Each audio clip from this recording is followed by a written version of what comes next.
Chapter 11. The question then recurs which cost the apostle such infinite distress. Hath God cast away his people? That cannot be, is the answer. For I am an Israelite of the seed of Abraham, of the tribe of Benjamin. How is this an answer? Certainly a very poor one if St. Paul thought, as so many of his interpreters think, that his salvation was an exceptional thing, a blessing conferred on the individual Saul of Tarsus, because it pleased God of his pure sovereignty that he should not suffer the doom to which the race, by the same sovereignty, had been consigned. People being used in the ordinary sense of the word, St. Paul could not be considered as the representative of the people. His preservation could be no proof of the fidelity of God's promises to them.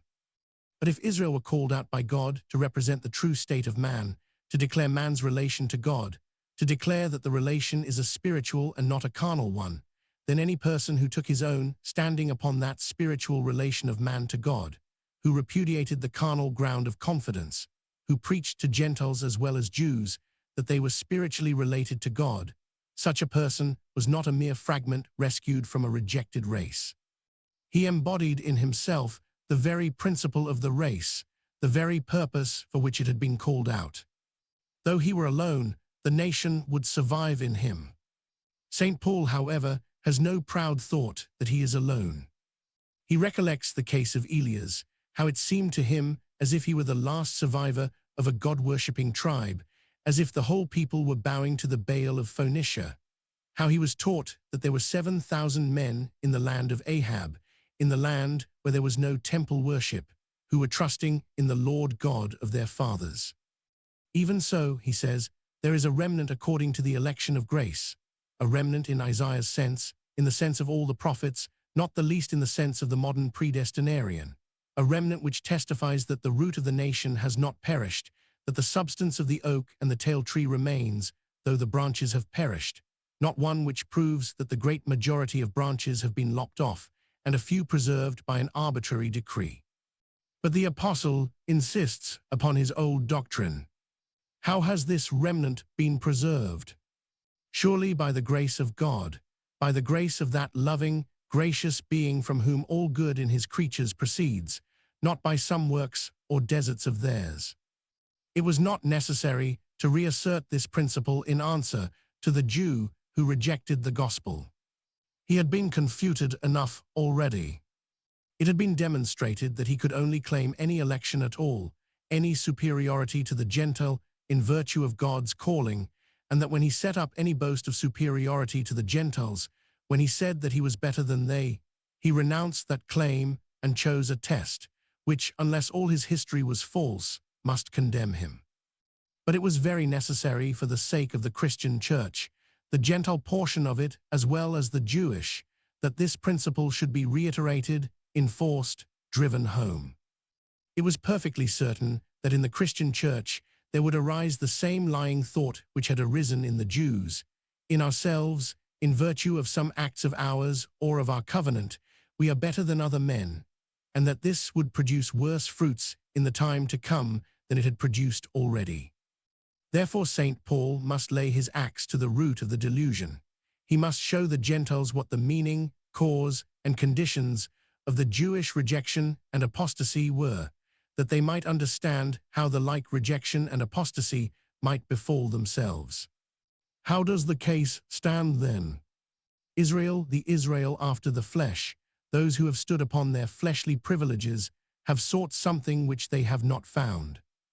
But the election, those who have stood on the spiritual ground, those who have asserted their spiritual privileges, have obtained what they sought. The rest have been obdurated. They are those to whom the words of Isaiah apply. God has given them a spirit of slumber, eyes not to see, ears not to hear. A fearful sentence surely, the most fearful that can befall a man or a nation, but a sentence which shows that there is something to see, something to hear. They are in the light, or their blindness would mean nothing. There is a voice speaking to them, or you could not impute deafness to them. Every charge against the Jews supposes ignorance of a state which actually belonged to them, ignorance brought on by a willful struggle against a divine guide and teacher who is seeking to make them know themselves and him. Every dreadful malediction, such as that which St. Paul quotes from the 109th Psalm, is a malediction upon a race of proud, self-righteous, self-seeking men who have become brutal and cruel, because they have broken loose from a gracious and merciful ruler, who must learn what it is to be left to stumble and prowl about in the darkness which they have chosen. They have stumbled, continues St. Paul. But is it in order that they should fall? He answers boldly, by no means.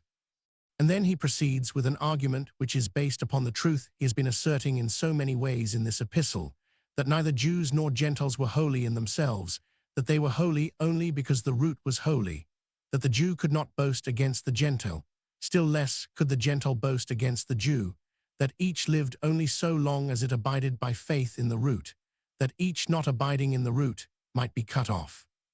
On the other hand, there is in the root a life and sap and fructifying power, which can restore and regenerate that which is decayed and dead. Israel not abiding in the root, claiming some independent virtue for itself, has been cut off. The like cause will produce the like effect in the case of any nation.